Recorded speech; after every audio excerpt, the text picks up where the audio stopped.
Welcome, everybody, to the Sports Gambling Podcast special event out here from beautiful Las Vegas, Nevada. We're here for the Photo Finish Live virtual Kentucky Derby special. And I got to be honest, for those who are not in the deep, deep streets of the digital ponies, you are about to enter the simulation.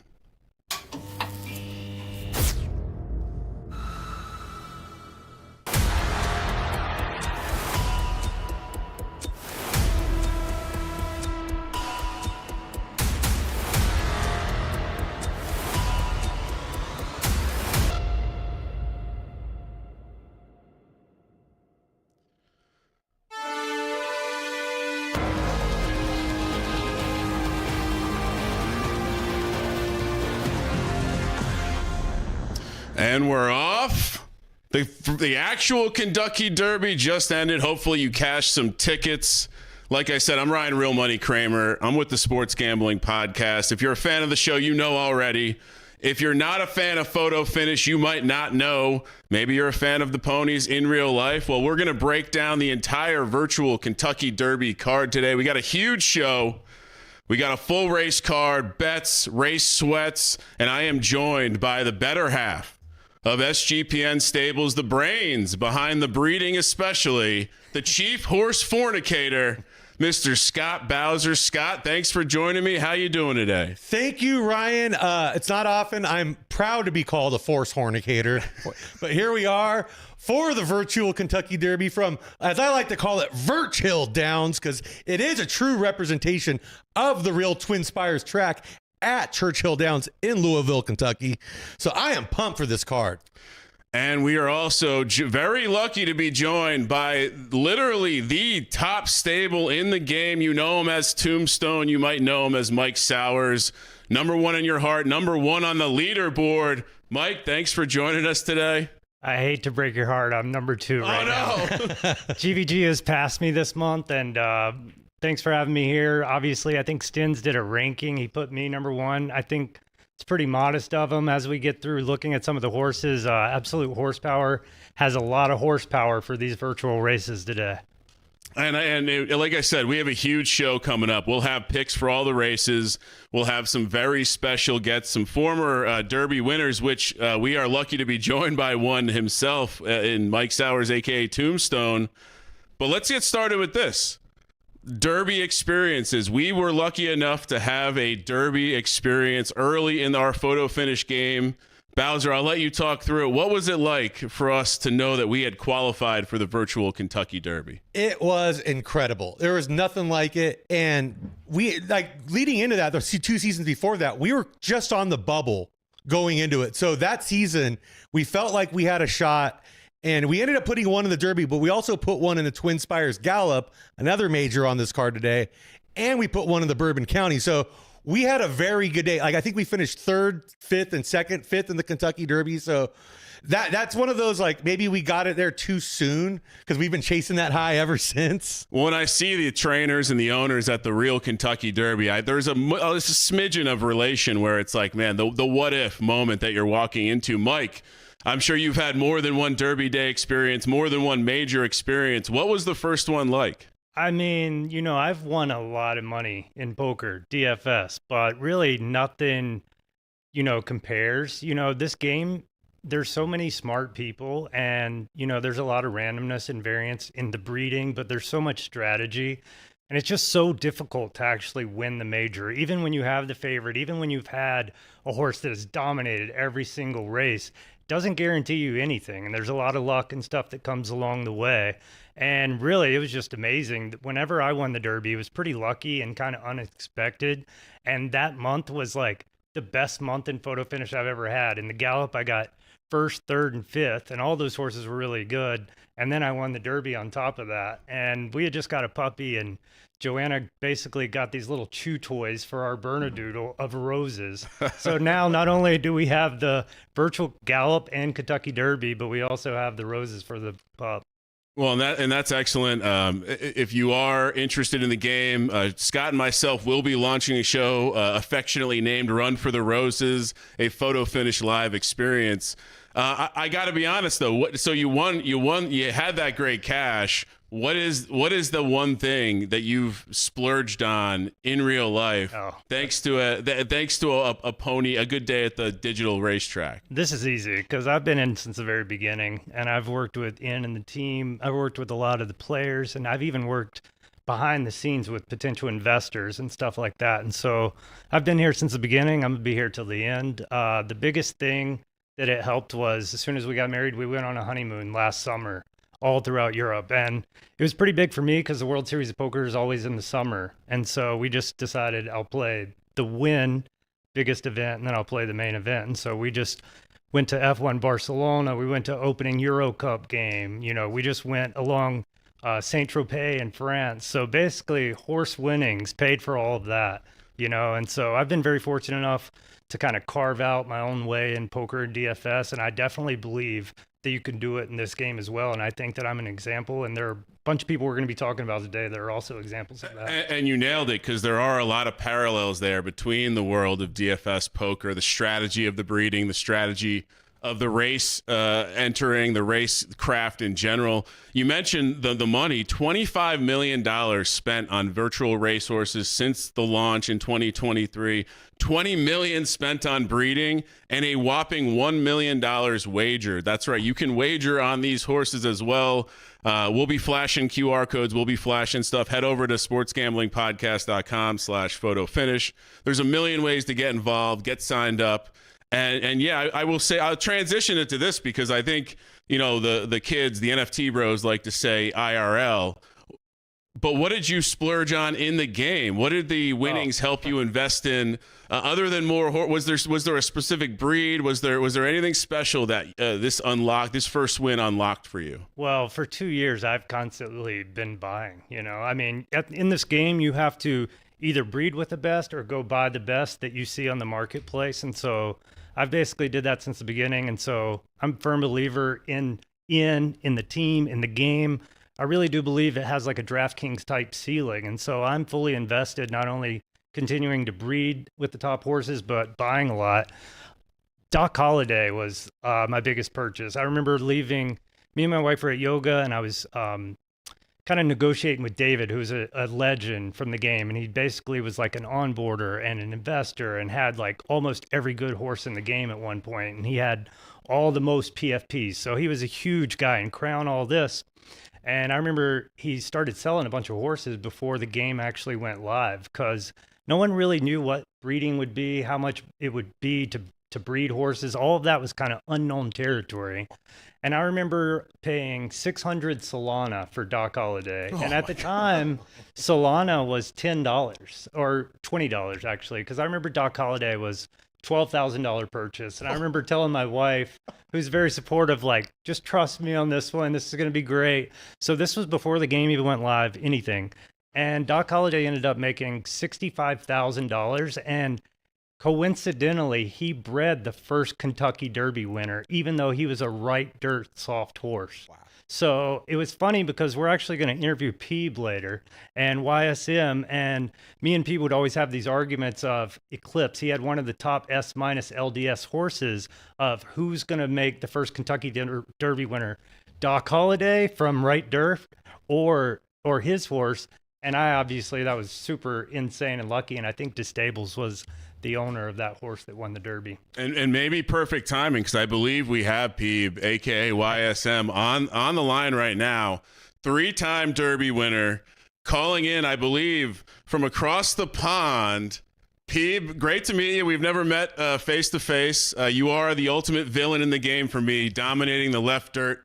Mike over here was just talking about, we have a lot of Eclipse blood in our stable as well. Welcome to the show, Peeb. Thanks for joining us. And how's your Derby day going? Cheers, guys. Thanks for having me on. Yeah, good. Just watched the real Derby. I was sad to see how sloppy it was compared to what it's going to look like in the virtual version today. So we'll see how that goes. We've got some good horses in it, but I think the weather won't help them today. And we're kind of going around the table, sharing our first Derby memories. The first time you woke up and you realized you were making a run for the roses.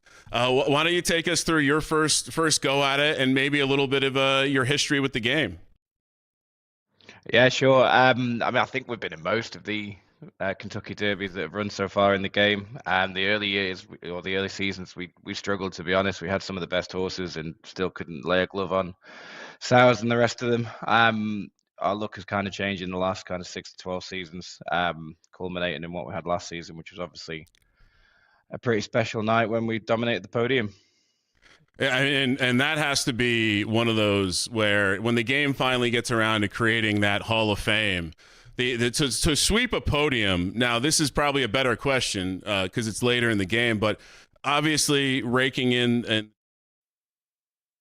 is there something the win unlocked for you guys to purchase in the game, or maybe it's something in real life? Is there something that winning all these derbies, getting all these podiums has unlocked for you in life or in the game? I mean, in the game, success breeds success. So if you carry on winning, you can carry on breeding with the best studs. You can carry on spending on, like, we're consistently at the top of the spending of breeding.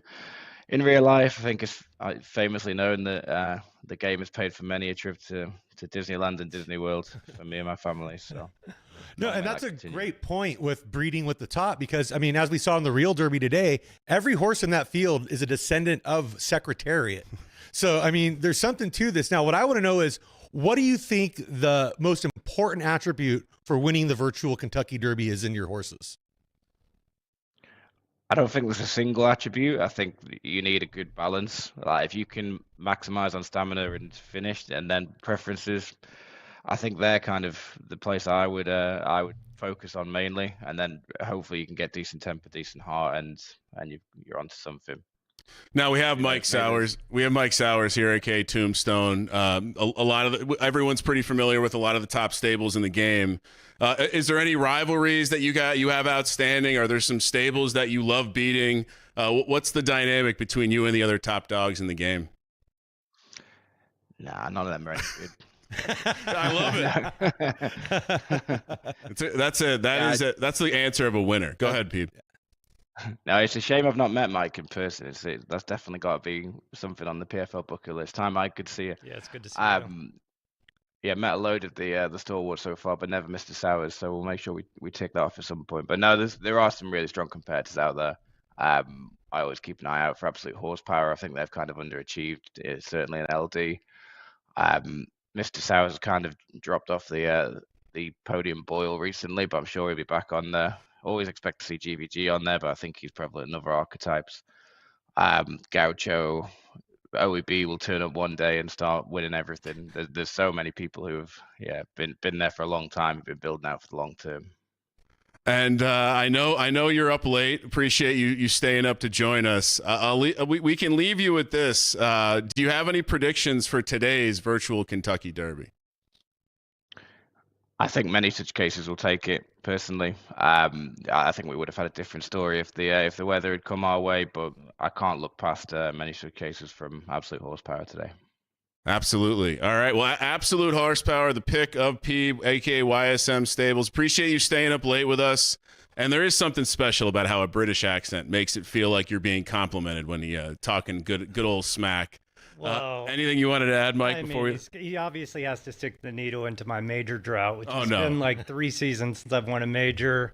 Had 2 of the leading money line getters, including one in Left Hurt that leaves me a little butthurt. I'm just going to be honest, but that's just going to make me work harder, and Peeb's only going to make me work harder. Seeing his success in Left Hurt only makes me, dig deeper and figure out, what I'm doing wrong or what I can do different, and the game kind of ebbs and flows. It's kind of interesting that he talked about Absolute kind of has underachieved, but when you look through the majors today, you're going to see that they've got all the best horses, or at least in 2 of the 3 races, they've got clear favorites. And, he's talking about many such cases. In 9 and 10 furlong, this horse has ran, I don't know if it's the all-time ranks, but when I look at it on the charts, it's the very top, which means against other SS minuses, it's ran the very best the best times, and so the ceiling on that horse is definitely the best. And obviously it's number one on my ranks when we get to the actual virtual Kentucky Derby. Well, and you mentioned this key word here a couple times now, of ceiling. And that's one of my favorite things about the game. And one of the things I think that Ryan was originally really turned on to when I first introduced you to it was the fact that the best horses in this game have not been bred yet. If each of these horses are graded in the majors today, you'll see mostly S plus and SS minus.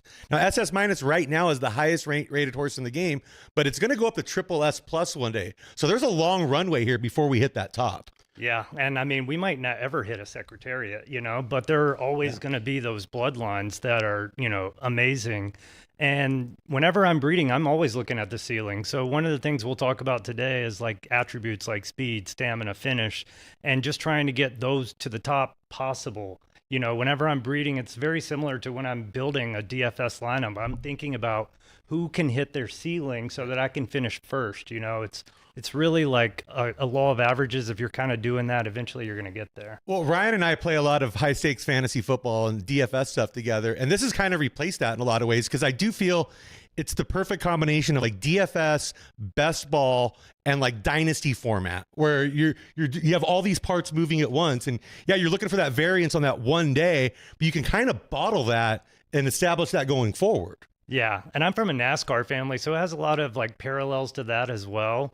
Just like team building and, in NASCAR, you're looking for every edge you can get. My dad works for Richard Childress Racing.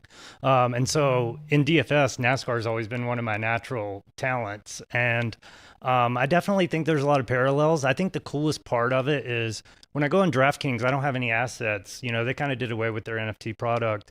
But in this game, we own all the assets, all the things that, makes money, the track earnings, it's given to the crown stakers. So there's a piece of ownership in every part of the game. And the Ian and the team is kind of idealized and put that out there as a pretty nuanced thing that no one's kind of ever came up with. And I think that that's where almost all the gambling and assets are going to go in a Web3 kind of shared, decentralized way to where the individual actually has more ownership. Well, no, and that's a great point, because I've said this to Ryan several times that there are so many ways to play this game. You can come in as just a handicapper. Yep. You can just play claimer races and try and pick up bargains that other people are overlooking within their own stables. You could just be a breeder if you want to. There's so many ways to play. You could just buy a bag of Crown and stake it in the tracks and own a percentage of the races. And that's really, to me, what makes this game so special is they've, the development team has a history of really nailing these simulation games. And this is about as perfect of a horse racing simulation as you can get. And you bring up a great point with the various ways to play the game. Much like in real life horse racing, you can get in for $1 or $2. I mean, our best horse right now is what, a $5 claimer? $5 claimer, yeah. Pretty embarrassing to say out loud, but yeah, it's one of those things where you can come in, you don't have to get into the complex of the genetics and try to catch up with some of these guys who have an army of horses that are breeding with each other. And just to interrupt there for a second, go for it. A claimer, for those who are watching who might not even understand what a claimer is, a claimer basically means you can go to the client. There are these claimer races, for instance, $5, $3, up to I think like $200. And so me and other owners, we put our horses in there, and then anyone can come in and claim it for the claim price that's listed on that race. So pretty much anyone can come in very quickly and just get a horse to try out at a very cheap rate. And, great. Again, join the game.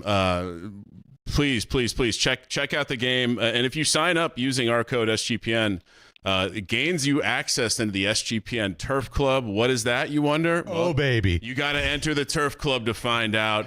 Maybe a great time to transition. We're about 10 minutes to post on our first race, the Sprint. And we have an absolute banger of a promo video just to get us amped up for the Derby. And again, circle back on the crossover between real life and the simulation.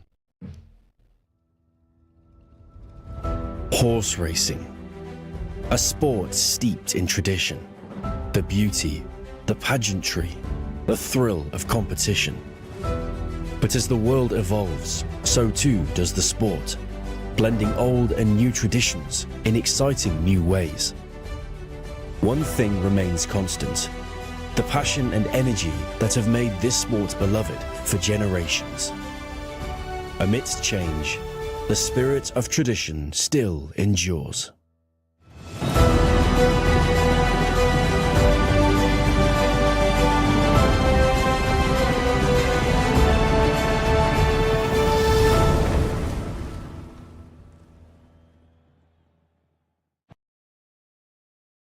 I mean, this is something that, again, if you've never played the game, the simulated horse races themselves are quite fun.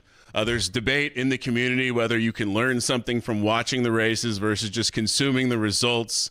Before we get to our picks for the sprint, Mike, I want to get your take on this. I've seen some back and forth. I know GVG, at least in jest, believes that watching the races can teach you something about your horses.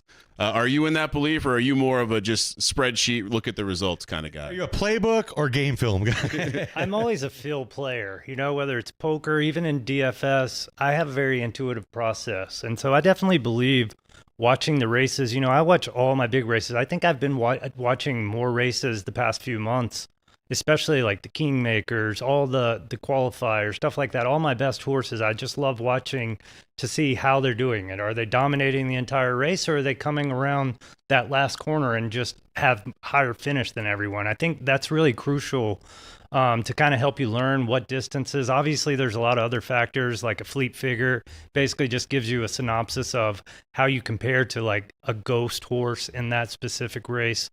So I definitely factor it in, I obviously look at results and the fleet figures, stuff like that a lot as well. So yeah, I definitely do have that intuitive process. There is something to the calculation married with the watching, because I can tell you when we've had our best horses, there's something, whether it's just fun to watch a horse with good finish just constantly close, or just the idea of like there's something in this horse. It's constantly coming from behind. It rarely is getting blown out, which for a sprint race, good transition to our next race, maybe a finish is a little less important there, but we're talking about the Twin Spire Sprint. It's a 5 furlong left dirt race. The weather roll is soft. If you're not familiar with the game, 5 options for weather: fast, good, yielding, soft, and sloppy. The real Derby today was definitely a sloppy track. As our boy Chase, the Wolf of Oaklawn from the notorious OTB podcast, called it greased up owl poo. So I'll throw it to you first, Scott. Well, and I just want to say one thing here, because we've been talking about the temper, finish, heart on these horses, the speed. Now, these grades aren't revealed until the horse is retired. I think that's an important thing. So we're kind of hypothesizing what we think these reveals are going to be, because you don't get those until it's time to breed them when they're retired. It's true. And so in the Twin Spire Sprint, before I throw it to you for a pick, we have over 205K Derby in the betting pool. $2,500. For those who don't do the conversion, 80 Derby for $1, so that's $2,500, real U.S. dollars in the pool. Bowser, we got a couple SS minuses in the field, mostly S pluses. I see some of the big stables, the usual suspects. Who's a horse you like to spotlight in here?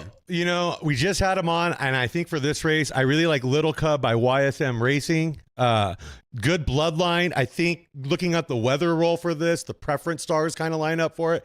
And just based on the track record of the stable, it's like, you kind of got to take Bob Baffert in these spots. And Little Cub currently was 20-1 on the morning line, currently going off at 18-1. Mike, is there a horse that you like in this race? So I recently went back and watched Draft Day with Kevin Costner, just because the NFL draft just occurred. So I'm going to give you my long shot first. Yes. And my long shot that I really like is Eternal Glory. What's he paying at? I put, if it's 10x or more, you got to put some money on that. 10x on the morning line, currently 13-1. Okay. And then I wrote beside this horse, Naples Lane, no matter what. Okay. So Naples Lane, no matter what. If you've seen Draft Day and Kevin Costner, you know what I'm talking about. That is a Given Stables horse, and I think that's going to be the winner of the sprint. And for those who don't know, I actually do a 24-hour live stream yearly that I call Draft Day, where I draft best ball teams for 24 hours. You'll have to be a guest this year when we do it. So all time, I also love the movie. So you're saying that what was the horse's name again? Naples Lane. Naples Lane. All the other horses went to its birthday party. You took it from me. Well, and that was coming from one of us. And I think we will be debuting a feed of the game that not many people have seen before. We know that there is an OTB coming, a way to just bet, an interface just to bet on the races. Well, there's also going to be essentially a live stream version of that, and the hope is that we can get this in bars, in establishments that are looking to spread the good word of digital horses. Before we get to the paddock walk, Bowser, anything else you want to add to the sprint race? No, but one thing is just these sprint races, as it says, it's the shorter distance. Yeah. So 5 furlongs. You're not doing as many turns. You don't have to. If you're on the outside, you don't have as much ground to make up. So look for a jockey that really knows what he's doing in this race, as far as getting out and going ahead. Even though the jockeys have nothing to do with this game. Well, that is the next step. We've heard some rumblings in the Discord. Will there ever be jockeys? I think the answer is no for now. I have made up names for a lot of these jockeys today, just for fun. Great.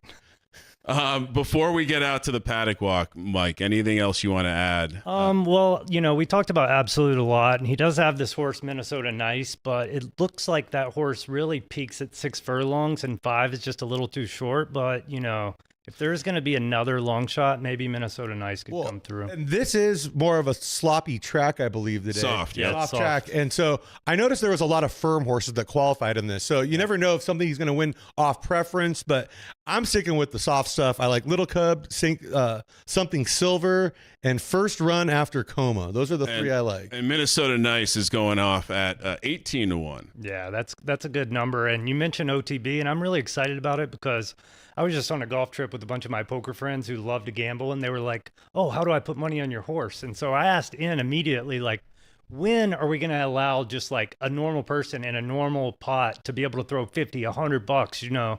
A lot of these pots aren't as big as this one. And so he told me that he thinks by this summer that will be a real possibility. And I think that's huge, whether it's betting against block bet or betting against the book or creating a lot of liquidity, I think is really how you get betting to kind of take off. Well, yeah, and especially with like bars that have a empty screen once sports end for the night and it's not showing anything but trivia, might as well have some races where you can get some action on. And as you can see behind us now, we have the beautiful OTB stream view. Doing the paddock walk, we have First Run After Coma currently walking out in front. This is actually in real life one of my favorite things to do. Look at the horses. Born a Thug currently going off at 15-1 out of SoCal Stables. We made a nice one. Our first S Plus purchase was actually from SoCal Stables. I've met him in real life. Great guy. He's always a threat to win any of these. We got Absolute Horsepower's Minnesota Nice, as Mike was highlighting earlier. Like the silks there, but they pop. Tiger with the paws. Tiger with paws here with Lil Cute. This is not a stable I'm overly familiar with, but Little Star, the sire, we've bred with that a little bit. Very familiar with Little Star. Gone in 60 seconds. Pocono Racing, one of the goats of the game. I guess created some controversial opinions towards him early in the game, from what I understand. Hollywood Stables, Something Silver, the one horse. I like this horse. Okay, Hollywood, another. I think you're going to add more to that, Bowser. No. I like it. Costa Spirit, GVG Genetics. I know, Bowser, you've had a long-standing relationship with GVG. Met him back in the game we won't speak the name days. Brumby from B Stable. Is this pun on D Stable? Do we have people coming after the top here? Always. Everyone's coming after the top. If you're not, you're just not having fun. I will say the one thing I need more of in the game, everyone's so nice. Only the top guys kind of chirp at each other. We need more lower level stables to just irrational confidence. I need the J.R. Smith of photo finish stables to get after it and start giving people the business. Come to Discord, you'll find those. I know. Guys. I know. It is funny. People are very passionate about their horses. Little Cub, Bowser, your favorite here by YSM. Those gold silks just really pop in this view right here. Well, always easy to find which one YSM horses are on the track. So great silks, and I'll give Mike some credit. The Tombstone silks also like very, very much distinguishable. Yeah, my wife created that, so you gotta give beautiful. her all the credit. It's my daughter actually created our logo as well. His daughter made the logo. I kind of put the silks together, though. I'm the Hugo boss of the operation. Oh. And we are now 18 seconds away from the first ever photo finish live race from the beautiful win out here in Las Vegas. These people out in the hallway here are about to see something real if they stick around. I will for a say, second. as the race is loading up, I already had 2 conversations with random people that want to know where do they store the horse once they buy it. Well, good news, buddy. It's digital. Here we go. This is going to be an experience. Something about that bugle every time.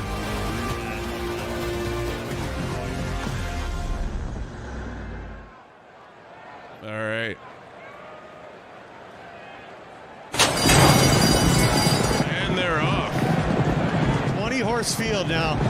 It's not easy to pull away early here, but it looks like we got the 2-horse coming out pretty strong. And from my experience with these races, I think 100% it's when the race starts, when the turn happens. Obviously, you can't be out of it, but you got to be there for the turn. We see Little Cub stretching the pace here up by a couple lengths, followed by the 5 and the 8. And as you're going to see a lot of times in these games, watched a lot of these races, you see the compression happen, and then you'll see the horses with the close get out. This looks like it's a 2-horse race. Will there be any competition? The 4-horse making a late close here. Nescio? Big run. Oh. Big run. And on the outside, we also have, is the 20 going to make a run? Wow. This is coming right down to it. Nescio. I'm probably saying that wrong. Seems right. GD stable. That's what I usually say when my horse doesn't hit the podium.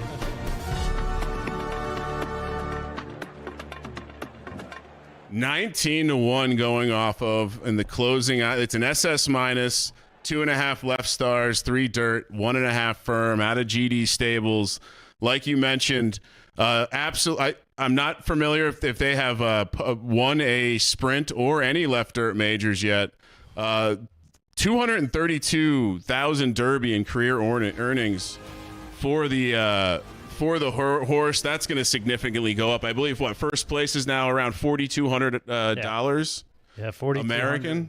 My goodness. I mean, that's game change. That's not life changing, but game changing money. Oh yeah.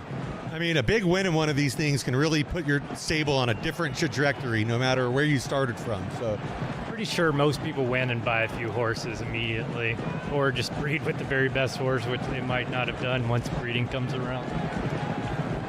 Yeah, we're just seeing the replay here of the sprint. Yeah, it really looked like coming out of the corner that my boy Naples Lane was going to do it, and then Nescio. This is one of my favorite things about the game, especially sprints, is when your horse just has that run and you can kind of see it. I'm always watching down here these numbers. I'm always watching the numbers a lot of times because you can kind of see when they get that momentum and shoot off, and then I'll watch it on the track kind of unfold. And yeah, it's awesome when that's your horse just making that spectacular run. I mean, you really get a dopamine and an adrenaline rush.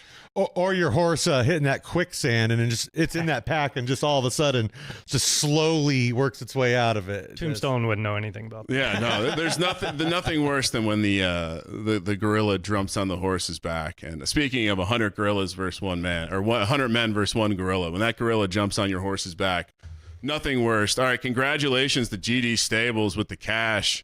Like Mike said, it is different than, even as someone who loves getting down on the sports bets, loves getting down on real horse race. There's something different about a horse that you have created, even though it's digital.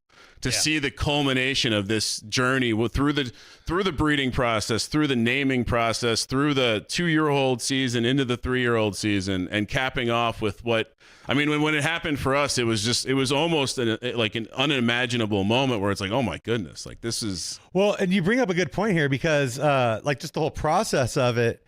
Now like these are 3-year-old horses, just like in the real Kentucky Derby today. But Monday, there's gonna be a whole new batch of horses born. There's 2-year-olds right now that turn 3 Monday, and we start the whole process over for 4 weeks from now. Whereas these guys that ran their real horse today, they got to wait a year for another horse to come along for this, and we're in on it right away. So. Yeah, absolutely electric. Shout out to GD Staples again. I think we're going to have we potentially going to have a live check-in from Ian and the team live from Kentucky. If they got out of that slop. Yeah, I was going to say if they I know there was some walking involved. Hopefully they also are good sloppy runners. We have the Gallop, which is an 8 furlong race coming up. Do we have a guest, folks behind the glass? I'm guessing no. Okay, we'll carry on then. Yeah, let's start talking about the Gallop. Well, and actually, quick update. We now have over $6,400 in the virtual Kentucky Derby pool. There is still time to get your bets in over there. Again, head over to Photo Finish, use the code SGPN, get in the Turf Club, get your action down. But like I was saying, like the sweat is real, and there's something a little bit different. Let's hop into a slightly different angle, because I mentioned the naming process. Mm-hmm. When you have so many horses, Mike, what is the process?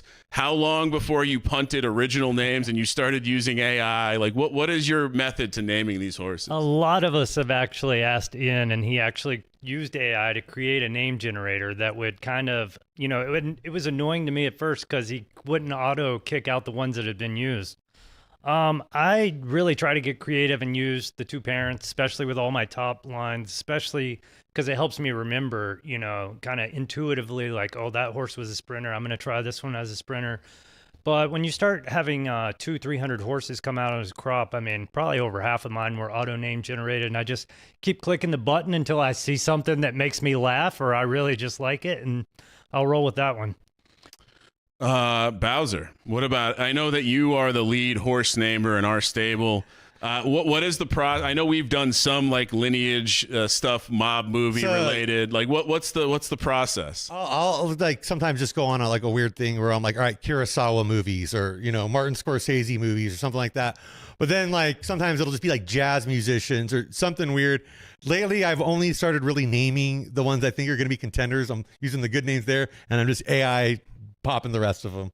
Well, I'm going to start giving you some names that I like for the Gallop because it's coming up. Let's go. Let's get into it. 8 furlongs. It's left dirt. It's fast today. Grade 1 stakes. Again, $4,200 up for the winner. Who do you like in the Gallop? I think this race is going to be all about absolute horsepower. Fit as a Shadow will bring you home a winner. I got Law of Dial as kind of a long shot, and then Distable's Beauty Girl is a nice long shot, anything over 15x. And speaking to the previous point, 6,400 has to be our record for most bet on a race. So let's even get over 10 if we can. That is amazing. And if you're not familiar, like the betting infrastructure is essentially what is going to help drive the cost of the game down, the cost to own, the cost to race. And so it really is the key that's going to unlock this whole thing. Who do you like in the Gallop, Bowser? Well, it took me a minute to decide here, but I think Pocono Racing might have it here with the Ape Into It. Oh. Yeah, I love that name. Speaking of names. Also, sovereignty exists in the game. I actually looked that up on the way over. The actual in real life Kentucky Derby. I think Satoshi Stables owns that horse or created that horse. I would say, so Bowser and I had our best experience in a major was a Gallop. We finished in 3rd. Shout out to -110. That was one we named with our gambling brains. The Gallop is an interesting distance. The 8 furlongs is an interesting distance. I know there's a lot of theories around how to discover your horse. A lot of those hypotheses don't have you going for the middle distances. So, Mike, how do you kind of land on your horse being a middle distance runner? Well, I think we're seeing to win a major, you kind of can't be weak at anything, even if like your sprints and speed stats are SS, SS, or SS plus, and your finish is like A, you're still not going to win the sprint. But with 8 furlongs specifically, I kind of just envision high speed, high finish as a good combo for that. And then obviously you can't be lacking in stamina because that kind of keeps you up the whole way too. I think those 3 stats are the most important. And then obviously once you get to a major, heart becomes very important. Temper becomes more important with how consistent you'll be. Heart is, the higher, the bigger the stakes how will that horse perform? And so, you know, it's really tough to isolate any type of stat, but if we're going to, for 8 furlongs, I want speed and finish. Yeah, I think we've kind of just like finish seems like anytime you're getting 8 furlongs or longer, it's tough to really compete. And then the horses we've had with Heart, the Heart and Temper, that beautiful combination is just like this horse never lays an egg. Yeah, this horse will never lay down. I think we're working out some tech issues to get a live interview from Louisville, Kentucky, and Church right outside of Churchill Downs. I know they're hanging out at the Baxis bar. We got some beautiful bottles, courtesy of Baxis, here on the desk, and we're about to get the paddock walk here for the Gallop. Before we do, Bowser, anything you want to add with these beautiful bottles out here? I see the numbered tags on here. These are really cool. Like, I'm looking forward to getting a mint julep going with these later. I will say, this is probably a hot take for Derby Day. I'm not a mint julep guy. No, mint julep. Sorry, it just isn't good. I've tried it. Give me some bourbon any day. Baxis. I've ordered. I'm a tequila guy, so I've ordered some tequila off Baxis, and I just think they're a great sponsor. They help us with the knockouts. They sponsor a bunch of races. So big shout out to Baxis. It's a really interesting concept. NFTs on alcohol and being able to buy with Bitcoin, Solana, etc. And then Gallop, for this specific race, I think another little thing is there are a lot of soft horses and it's a fast track. Yeah. And so whenever you get that, probably a lot of qualifiers were soft. When the track turns fast, and then the ones that have high and firm, they really kind of can edge out even if their horse isn't necessarily the best. Now, would you say in general firm greater than soft in terms of quality of horse? In most archetypes? In left dirt, I think so. Right dirt, definitely. Left turf doesn't have firm, so not there. I think RTS and RTF are almost, they're dead even. So, but LDS, I mean, YSM started mostly LDS with, a few LDFs, and they've made it work. So it's pretty even across the board, All right, well, let's take a look at we're getting the paddock walk. Horse 6 about to walk out here. Again, you scan the QR code on the screen. Pocono raised an ape into it as we were just discussing. Again, the glossiness of the silks in this view it really does pop. It's almost like this doesn't look like Louisville though. I want to say this, like, as Bowser's been calling it, Birch Hill Downs. Yeah. I'm getting Miami vibes. I'm getting like F1's in Miami this week, so Grand Theft Vice City vibes. GVG with Girl of a King. Next up, we got the 9 horse. I wrote a book, another SoCal Stables horse coming through.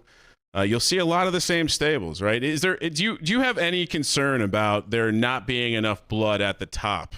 No. In terms of competition? No, I think we've seen it. Zed just come in, a guy I've been working with, Cold Plunge. Even when GVG came in, if you got money to splash around, you're going to go buy some big pieces and become a player right away.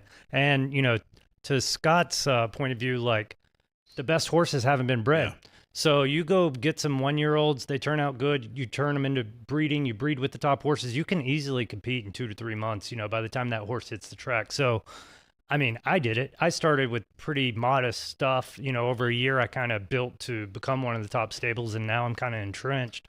But I definitely think it's possible. Well, yeah, and you can, like we were saying earlier, you can pick up one of these cheap claimers even, and there's value to be found on those markets. Almost every major I see now, someone has a claimer that is in there somewhere. Oh yeah.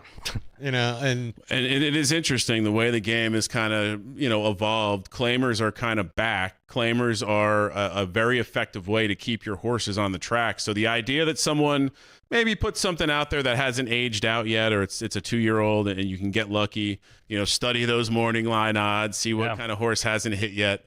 And with the aging curve too, we're at the end of this age 3 season now. So some of these horses could just be coming on now. Yeah. Tell me about the aging curve. It's one of the biggest thorns in my side.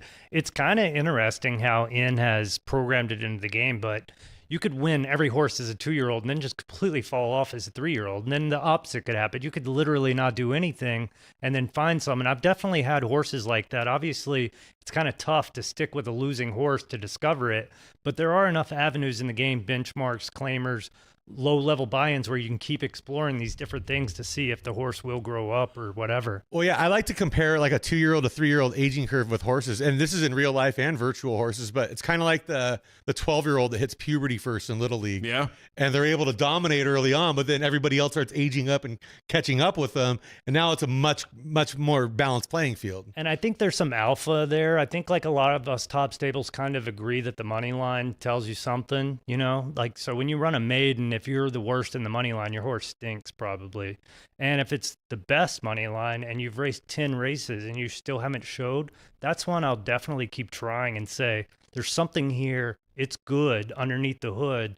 It might just be a late ager, et cetera. And so I need to keep studying this horse to try to figure it out. Yeah, and you know, again, like some of our better horses have just been dominant through, like they don't get it until 3, and then 4-year-olds just as good. Gallop is about to start. We got the bugles.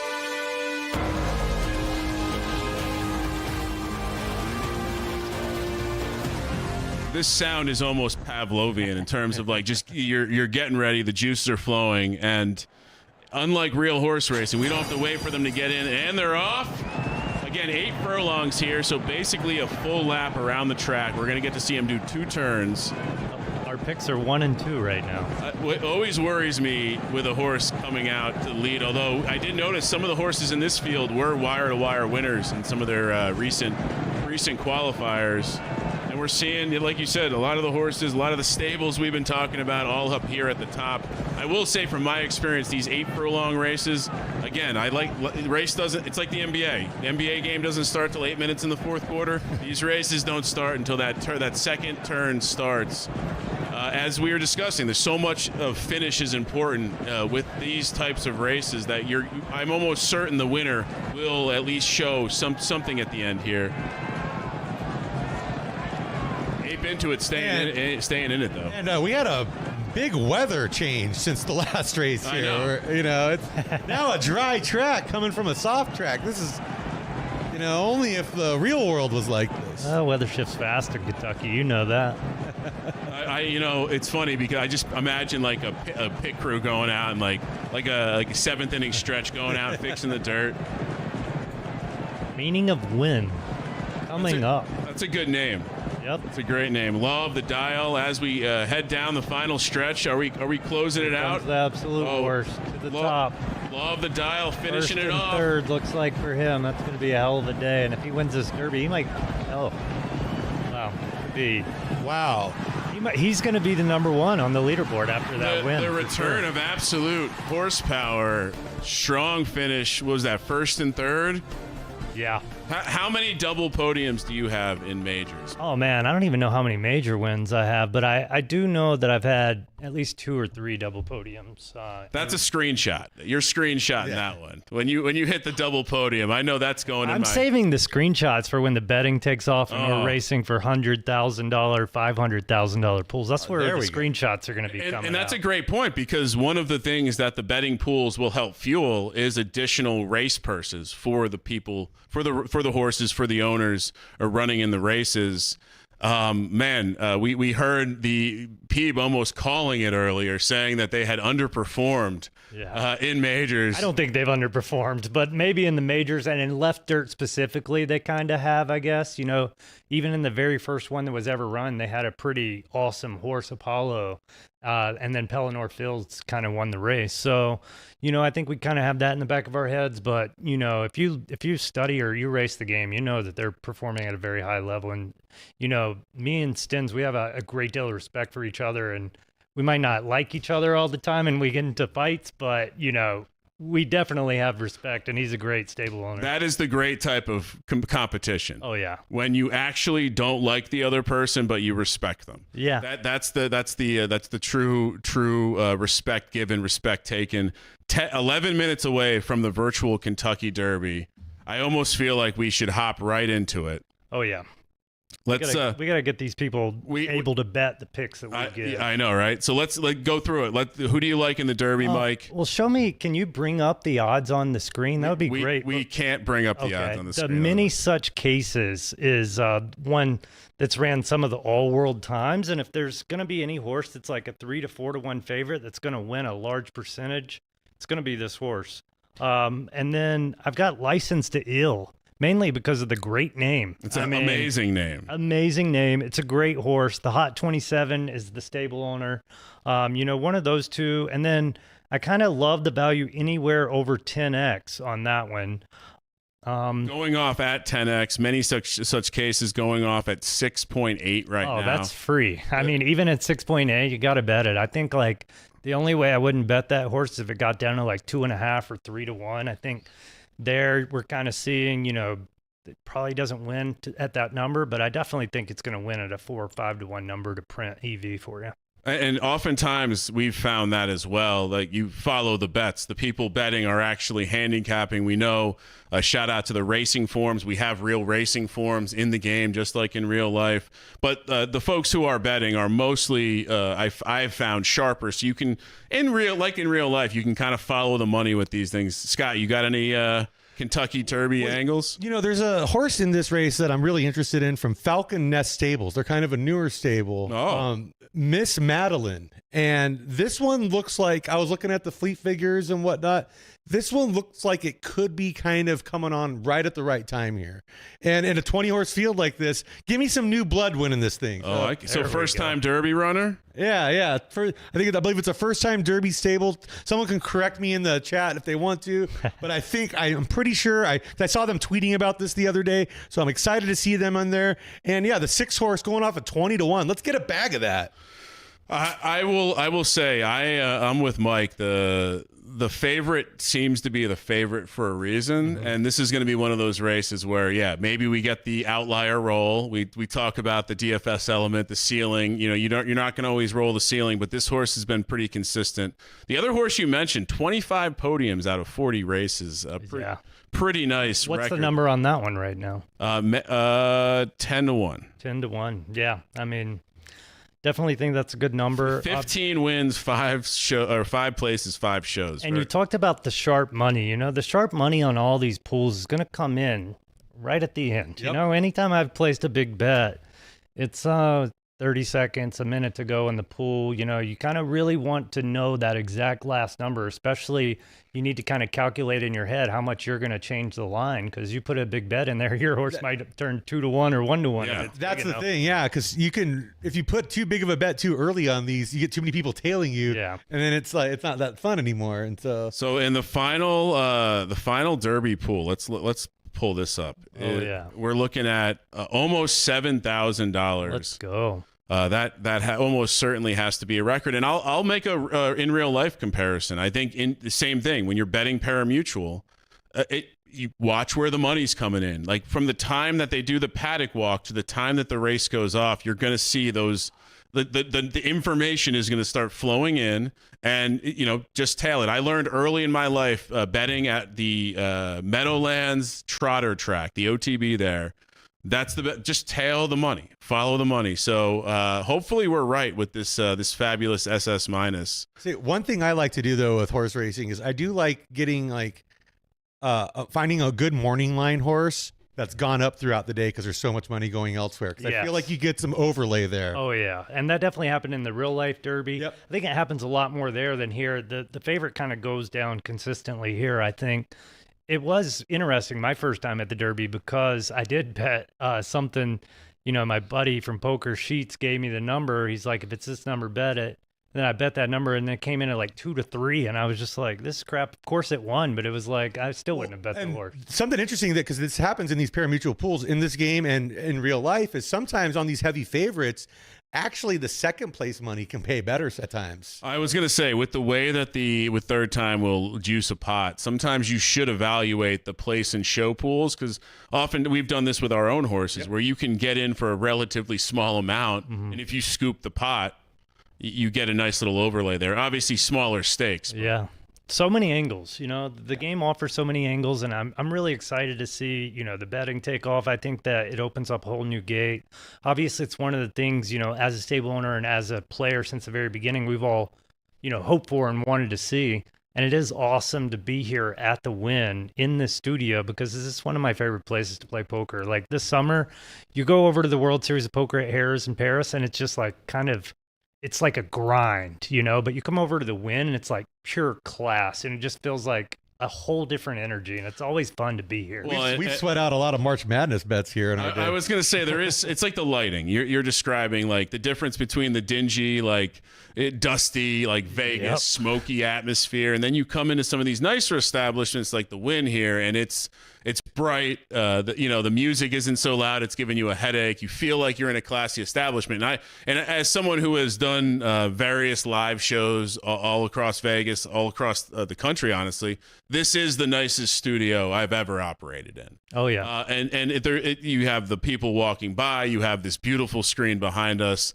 It just pops. And so, fabulous. Maybe one day this can be a monthly tradition where we are doing a derby show once a month out here in beautiful Nevada. 4 weeks from now, no matter what we're doing, this derby will be going again. And that's actually a great thing to point out before we get to the way the game works. A year is a month, basically 4 weeks. And so everything cycles through, and then you reset again. So your 3-year-olds become 4-year-olds in a couple of days. Your new horses are born. You have all of these benchmarks. Week 1, you get your new foals. Week 2, you start your breeding. Week 3, you're focusing on qualifying for those majors. And so it's a monthly game broken up into weekly units, and it keeps you busy. I'll save it till after the Derby because we'll have some time to talk, but we'll have to get into how to manage a large stable. As someone who is starting to dip the toe into too many racehorses. There can never be too many. Well, come on. Did you want to add? Well, yeah, no, I think you nailed it there. And when, with all these races and the life cycles of these horses and the way it all operates, like, whoever wins this Kentucky Derby right now is going to have a difficult decision to make with this 3-year-old of, are they going to retire it right away to start breeding and getting that going? Or do you keep trying? If it's printing money on the track, do you turn that away? So, I mean, it's a very difficult decision because one of our best horses was Deuce's Wild, who we ran until like 6, 7, because it kept winning, and it was one of those it's printing money. Why should we breed this? We haven't had the decision to like YSM made a couple years ago, which was shelf a horse that was maybe going to win the Derby to get ahead of breeding. But have you had to make that difficult decision? I mean, I spent, I had a golf trip in the Ozarks last week, and so I'm just catching up on everything. And I looked through like my 2-year-olds, and I'm like, man, I didn't really discover them as much as I normally. So I feel like Mr. B, especially because now he always writes everything on a notepad, and I did that today. So shout out Mr. B. But he'll just have these 3-year-olds just show up that have ran like 5 races, and they're just beating me in right turf soft, right dirt soft. And I'm like, so I kind of feel like him. But yeah, I mean, this whole weekend is basically already plotting out what the 2-year-olds turning 3 are going to do. Grape Syndicate, we got Hugh Wheel walking out, the 1 horse. We didn't really talk about him. Again, I can't say enough nice things about the way the Silks look in this feud. Dapper Dandy out of Gaucho's stable. Dapper Dandy's one. I'm very interested in this race. I think we can see a very strong showing here. We got the 3-horse Numinous Gleam drop stable. Sire Benny the Dip. I feel like we've used Benny the Dip for something. Maybe not. So again, that's the part where you see the names in your sleep. Epic Quest, the 4-horse out of Golden Boot Stables. This one definitely has a puncher's chance to win the race. Yeah, I had this as my number 2 choice, actually. Purple Lightsaber out of Hazy Hills. Saw Japan in the chat earlier. Dab Time. We got we have a listener who likes to remind the audience when it's time to take a dab. Miss Madeline, Falcon Nest Stables. I think, was this the one you were talking about, first timer? Yeah. I like Falcon Nest Stables. That's my daughter goes to a high school named the Falcon. Siberian Husky, love the name. Down Bad Stables. We love Lucky Dog. We've used Lucky Dog for some of our LDS stuff. It seems to be a great elevator. Savage Anthem out of YSM. This is sired by Thistlecrack, one of the YSM great champions. Man, those silks pop. We need to make sure ours are glossy, Bowser. Going south out of SoCal Stables. Poker reference here. Going south when you take some money off at the cash game too. I like that. Many such cases. Another absolute horsepower horse. Man, they have been heavily represented. Second, first, second, Look at that. last 5 races. I want a horse like that in our stable. Field of Pain. Shout out Wolof. This is looks like it must be in the sock race sprinter bloodline potentially. We got Seattle Streak. Oh, it could be a classic name there. Trail Blazing Racing. I don't know Trail Blazer Racing. I'm not sure I'm familiar with this stable. And then we got the 13 horse Dogs Fury. Another great name. That's part of the game. You got to have good names. Golden Way Stables. I will say too, like having good silks, you start to recognize the good silks. So spend some time on your silks, guys. Licensed to Ill, great name. The Hot 27, Freaky Thug. I assume that's in the Thug Passion line potentially. We got Bubble Jacks. Also a puncher's chance. Yeah, this is another one. This was my third choice I had in there. Solonite Stables. Out of Solonite Stables, who is the ultimate shit stir, may I say, in the game. If you're comparing this to real horse racing, he'd be the Michael Rapoli. Yeah, Arranged Celeste at a Go Dolphin Stables. We've seen a couple of the same sires siring these horses. And then we have OEB Racing and Breeding with the 20 horse. Well, I could definitely see a few years where like Lucky Star, some of these have 5, 6 descendants in this Derby. So this is it, the Roses. This is what we're here for. Birchill Downs, the Roses. One day. These people are happy. I'm excited. You're excited. And they're And here we go.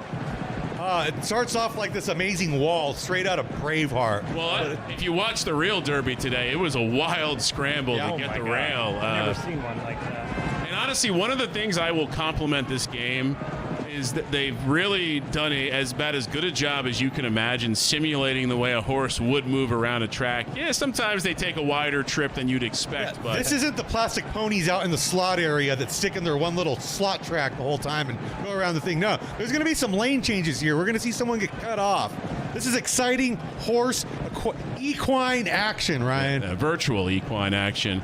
Yeah, and, so Kamish's horse is out front. I remember when I posted that I was going to be doing this, he was the only one who replied, and he just said, don't F it up. So hopefully I'm not effing this up today, guys. And another, let's throw some absolute love for the Solnut Stables Silks. The X, it's very simple. It stands out.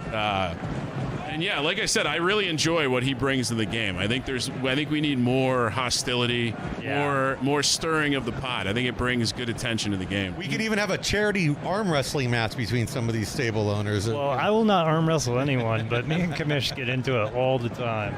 And I love the arrogance of just being the commish. I don't even know the history of it, but I appreciate the character that he is, and I appreciate the work that he puts into marketing the game and making himself tons of money on stud fees. Here they come. And he's still out in front. We're making the somebody passed this final turn. Just don't let the commish win on stream, please. Bubble Jack still Come out on, in License front. to Ill. Someone. Here he comes. Here comes License to Ill. It looks like this one's going to come right down to it. Oh, he's stretching it out. Who's this? Is this Absolute Horsepower coming from behind?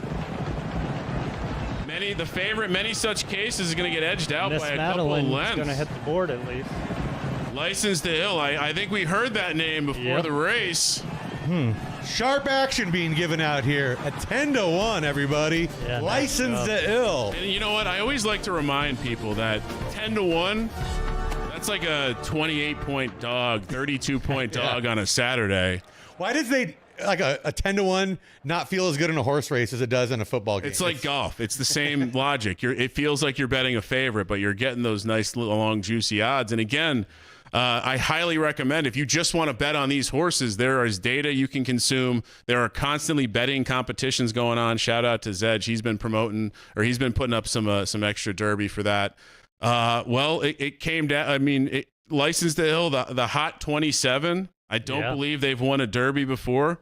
I'm not sure. I feel like they're always competing for them, so I feel like they probably have, but maybe they haven't. It's either way, congratulations. I'll pull up the historical data to see. Big congratulations. We know how difficult it is. Like, I mean, like you said, we got to the Derby once, finished 5th, and haven't been back since. Yeah. So, I mean, it's...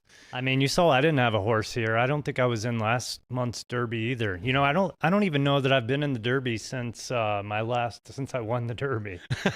I need to step up my game in left dirt. Jeez. It sounds like we need another act. We'll have you back for the right dirt stuff. Well, you know, what was funny is I had a horse in the Gallop, but we didn't even mention it once, so it must have finished dead last. You know, and I had that on my list too. It's like it was one of the ones I liked in that race. So. Well, that was a big mistake. You shouldn't have liked that one. Confirmed. That was a first-time win. Wow! For Hot Congrats, 27. Hot 27. An awesome name. Love the name. Yeah. That stable's got a new projection. You know, I mean, just the fact that you have a Derby, winner to breed with in your stable, that's huge right there. I mean, so shout out to them. You know, probably won was that a colt or a filly?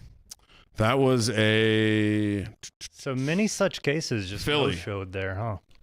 Just a complete no-show. So, at least it makes me feel a little better when my left turf just no-showed. Most dominant horse I've ever had. That's the frustrating thing. It's no different than a poker, like the main event or a big DFS contest. It's like you can crush all the way up to it, and then there's that one little bit of variance that goes against you, and that's that. Yeah, a lot of people, I'm griping about it, but it's one of the things that I love. You know, I've loved that from the very beginning, and even I was a big proponent of when we were doing the betas to make that make the variance higher, because you really need to have a chance to win a big race like this if you're a long shot, or the betting doesn't occur, or people don't race, because if it's very easy to see which horse is going to win, then you just don't have a very healthy ecosystem. And I think that Ian's done a lot of great things, but I think the two things that he's nailed the best is the breeding algorithm is just amazing, and I think the race math is really clutch too. I mean, we see long shots win majors that had never even won a race before. They break their maiden in the major. Obviously some big favorites can win, etc. But those two things, and you talked about earlier, can a new player come in? Well, the breeding algorithm, if you're an S+, like a lot of my best horses aren't necessarily the best parent combo. I kind of keep a score based on the parent stats that kind of gives me a raw number of what the median outcome for the horse is.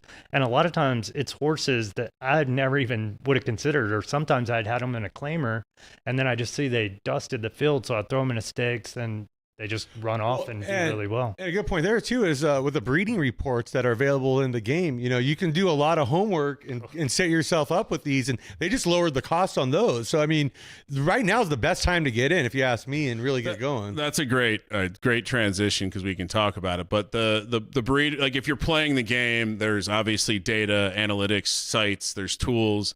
But specifically the breed reports. The breed reports effectively are a simulation of the two parents run 1,000 times with a distribution of what you might be getting. Seems pretty invaluable, while also tantalizing, because you get to see the outliers. Mm-hmm. And as we know with outliers, out of 1,000, how many is that outlier? Probably one. Yeah. And so what's your take on the breed reports, and how do you leverage them? I've got a Google Drive with infinite breeding reports. For 2 years, I dug deep in the breeding reports. And when we talk about ceiling, that's one of the ways that I knew I was creating a high ceiling. And a lot of times a high ceiling horse has a variant outcome. So it could be really shitty in this stat, but it could be really amazing in that stat too. It'll have these long whiskers, and basically it's a Venn diagram kind of showing you. But, there's outcomes that won't even be on their breeding report. Like that's 1 in 1,000 outcomes, but you have to imagine there's 10,000 outcomes. There's 100,000 outcomes. So we've actually seen stats come out. Like I remember Ovation was a big one that was SS, I think, finish. But on the breeding report, it looked like only SS minus could get hit. And then we kind of thought, oh yeah, it's only 1,000 sims. So, there's more and more sims. And I'm just a data nerd. So obviously, I dig deep into the breeding reports. I dig deep into the genetics and try to figure out, what this horse is going to create, and then comparing. One breeding report tells you nothing. You have to have a comparison. And so really you compare pretty much the horses that have crushed on the track or have the highest stats or have the highest preferences, and you kind of have to blend all of those. There's, especially at the top, you're always making strategic decisions on trying to get the most stars, which is like what we saw left dirt firm. So getting stars in each of those is important, but trying to get the best stats. And so when you're at the top, you can't do both. You know, there's no horse out there that has 9 stars and has all the best stats. And with the to avoid inbreeding too, I feel like sometimes you kind of have to reach across the aisle at a certain point and Definitely go to a right dirt or Yeah. go to a, you know, and I think that time is past, but definitely early we had to do it a lot, especially with Doc Holliday, like we talked about. There were very few right dirt soft horses.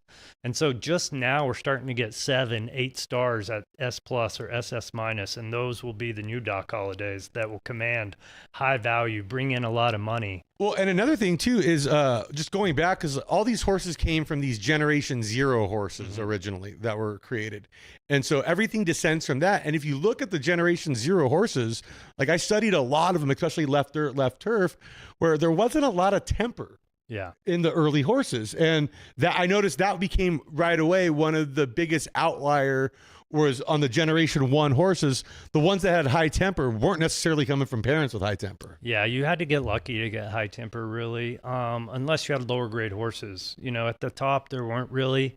I think that all the unique horses like Doc Holliday, Churro, and then Hazy Hills and Wolof had a bunch too. They would kind of have temper above the grade that's listed. Yeah. But you would get that in A plus, S minus, etc. But at the very top, you wouldn't. So you had to get lucky. Because our Derby horse, D-Gens only, that finished 5th, and that was what, A plus temper, but it was like S plus on everything else. Yeah. And like, you know, And so just a little tip for anyone who's just starting, I always just breed to the stats, you know, because for me, like temper is just kind of like an add-on. I mean, there are some horses that I have all the top stats that I will take to a high temper horse because you kind of want to fix that part of the horse. Like that's really a lot of strategy in the game, is like trying to fix the horse's fault. You know, the reason it's losing in the game is probably because one of the stats. And so you have to correct that in the bloodline or in the genetics.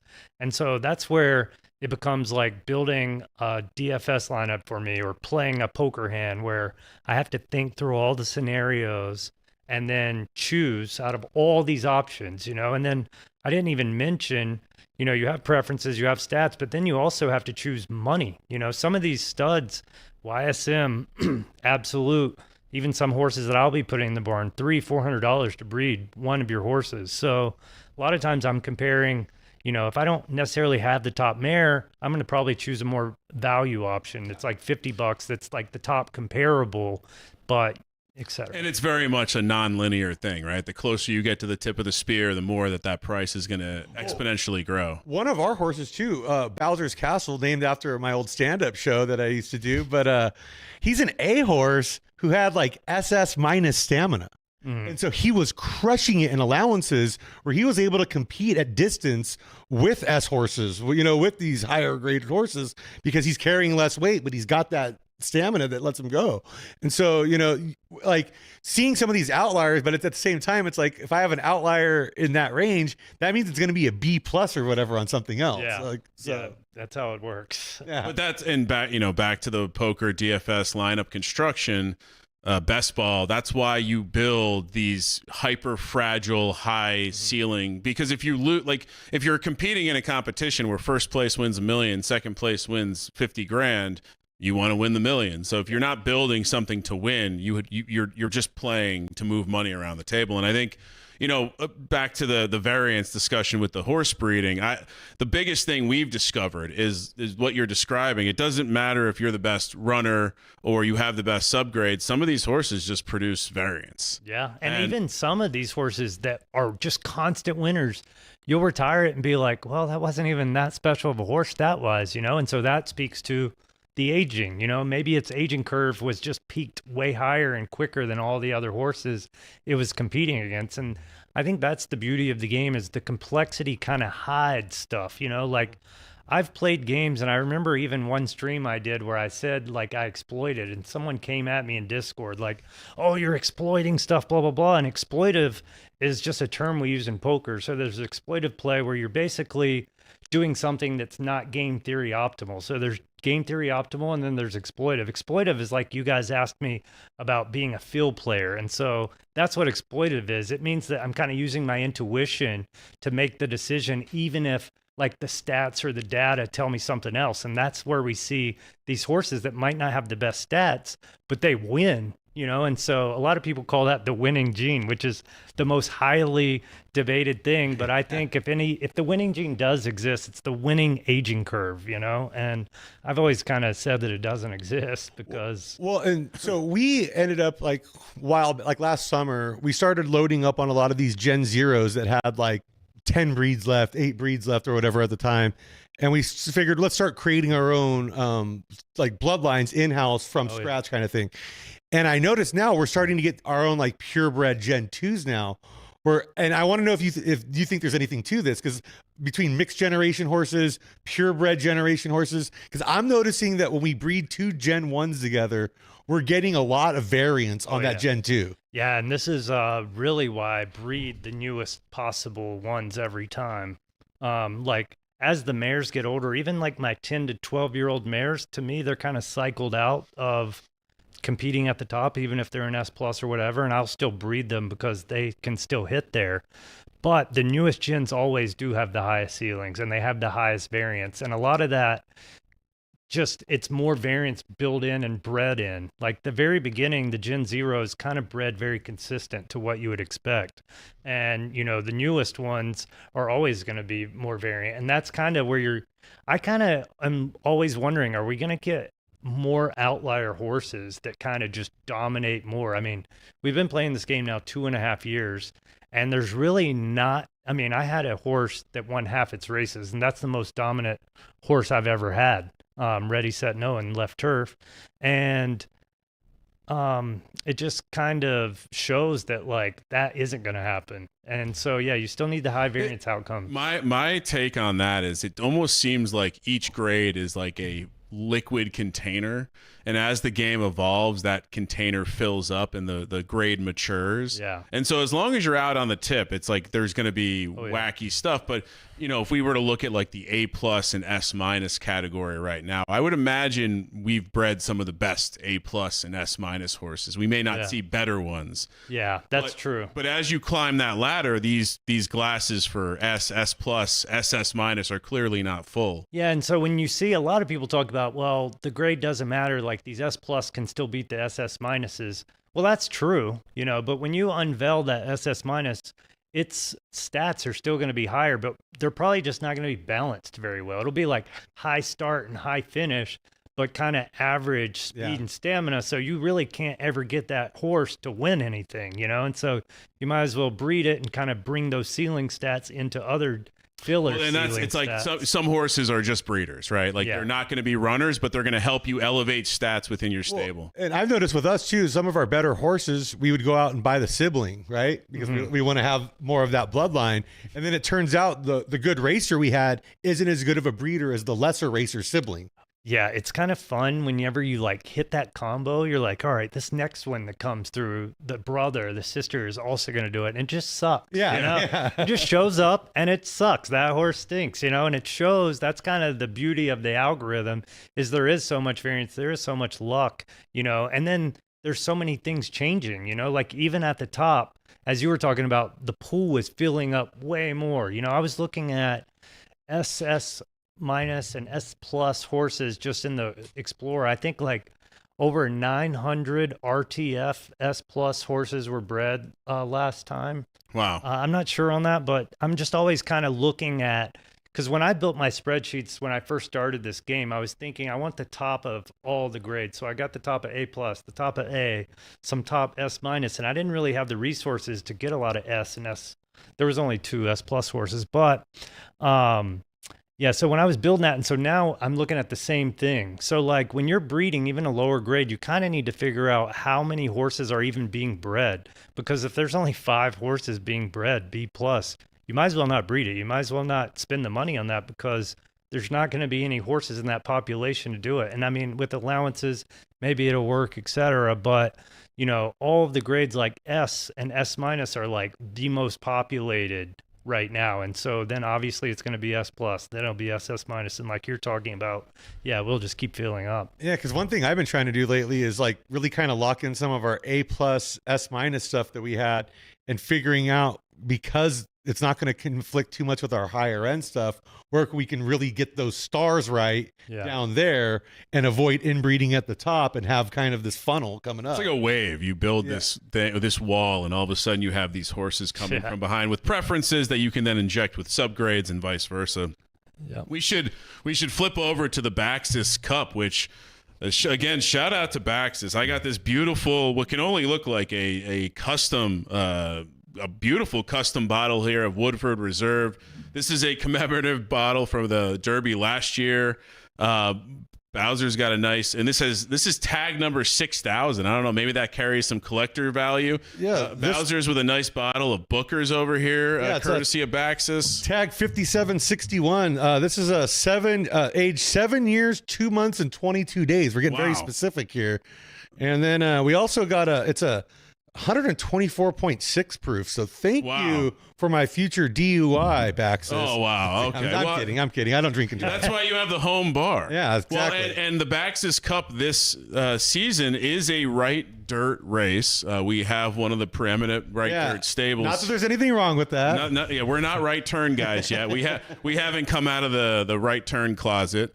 8 furlongs. It's a sloppy race. Grade 3 stakes. It's only a 10-horse field. And Beetlejuice has half the horses in this field. I just pulled it up. 1, 2, 3, 4. I'm just gonna root for anybody but him then. So I mean, he's cleaning up the leaderboards. Blue Ribbon Bandits.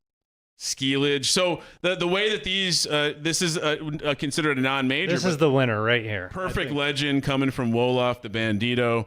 Nice little track record there. But basically, they have all of these other series that feed into other kind of championship races.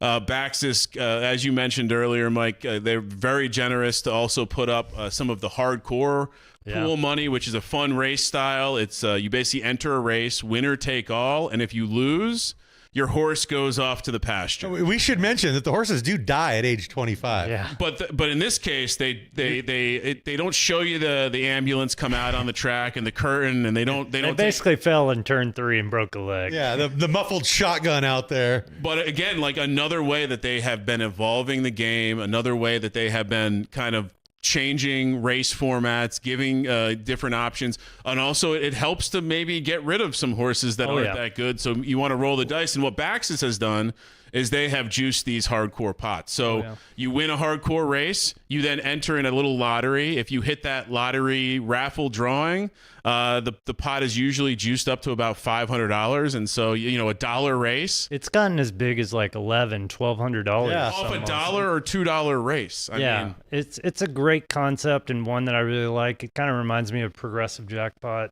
and it's just obviously when you have a horse, you have to make a decision to stop racing that horse or to put it in a knockout and kind of gamble with it, because this is a business, and so you have to decide, is this horse going to make me money or is this horse not going to make me money? And so making that decision is what determines whether or not you're good at this game. Well, and you know who actually I first kind of had this epiphany was actually the commish when he wrote up his thesis on the game.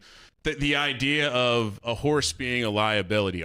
Is this horse going, and he was kind of doing mares versus studs, but are you going to be a liability for me, or are you going to be an earner for me? So to your point, if you know you don't have breeding plans for this horse, why not fire it off? Like you're saying, it's like a Progressive Jackpot. Especially for colts that have no stud value and you're not going to be able to breed them. It's definitely a great place for them, and that's the one thing I've always agreed with the commish on, is that this game is a horse business. And I've approached that. Peeb, the guy that we brought on, approaches it like that almost maniacally. Like, he'll get the distance right on that horse and he won't run it off 8 and 9 furlongs because he knows his horse so well. So he's not going to that liability distance. He's going to stay where he is and print money. Another great poker analogy, right? Like the guy that sits at the table and wants to play every hand versus the guy that's going to play 2 hands an hour because he's going to be very careful, selective, and hit his spots. Are you calling Peeb a nit? I mean, I keep telling him via social media, not to his face, I'm a keyboard warrior, but I just want to have that rivalry. I would label him tag, tight aggressive. But like in this game, it's just like real horse racing. What makes Bob Baffert the best trainer of all time? Well, he's got a great eye for talent, and he knows what spots to put that talent in, and that's what this game requires. Yeah, and volume. He has the biggest volume. Like, a lot of people kind of Kamish mocks me because he's like, oh, yeah, of course you win. You got a lot of horses. And I'm like, well, you go manage this amount of horses and turn a profit. I pretty... That actually, we'll talk to you about that after this up. Actually, let's do it right now. Managing that many horses. So we've gotten to the point where we're putting out 40 to 50 horses a season. And it's gotten to a point where that first discovery week can be grueling. Yeah. Is there technology involved? Are you just an absolute grinder? I'm a grinder. 4 screens set up, multi-tabling the horses? I'm a super grinder. And it's funny because, like, even getting back into golf, I just enjoy the driving range. So I just enjoy the grind. When it's poker, I enjoy getting in the lab, trying to figure out all the things I'm doing wrong, watching all my hand histories. With the game, I grind, and I don't really trust anyone to do everything that I do. Like, I feel like every factor plays into each other. The breeding kind of helps me know what the racing does. The racing kind of gives me an idea of how I should breed. And so all of those things work together. Obviously, I think I only bred 150 horses last time because I did reach a tipping point. I had like 300 that are coming this month and next month. And I've got the World Series of Poker coming up too.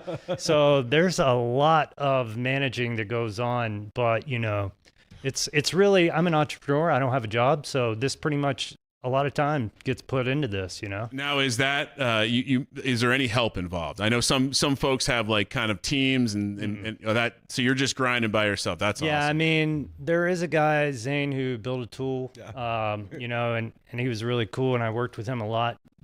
Thank you, by the way. We're now benefactors of that. We're big into that one. He's so smart, and Ian's had a lot of discussions with him as well.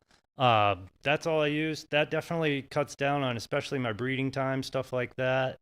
But other than that, no, I'm just a grinder. I just enjoy getting in there. I'm a data nerd, so like I love breaking down the data. I love spending the time. And I also think to be great at anything, you have to enjoy the process. So I don't ever try to get results oriented. I try to stay process oriented and develop a good process. I'm not gonna lie, I get so obsessed with I was telling you this before we started recording, where like the top stables like you, GVG, a lot of these guys, I go through and just start looking at, okay, they bred this horse on purpose.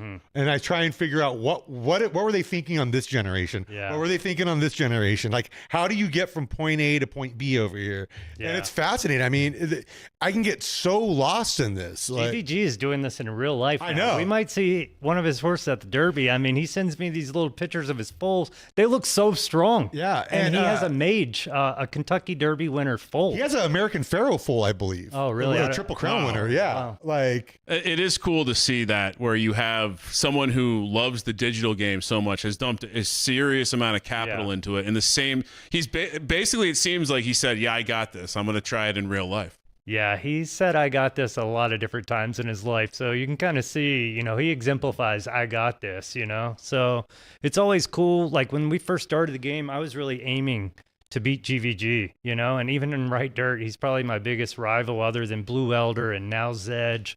So Right Dirt is just the most competitive, insane. It's pretty much all the egotistical maniacs are saying, we're going to get in there and we're going to beat your ass, and you better bring some money, you better bring your wallet, and you better bring skills and knowledge, you better bring everything or you're just going to get left behind. So that's actually a great, before we get to the Baxis Cup, what do you have if someone's entering the game right now, is there an archetype you would recommend they get into? Yeah, I would say left turf.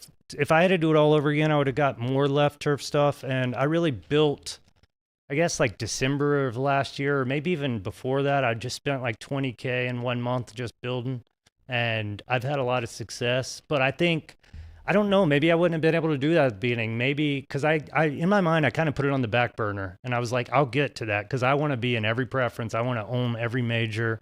But, and I think maybe the breeding throughout the other things, because I've always, when we first started, I bred unique bloodlines, which gave me a lot of biodiversity. And now I don't really think that, you don't have a lot of blockers or shared bloodlines as much as when we first started the game, because there was such a few amount of horses.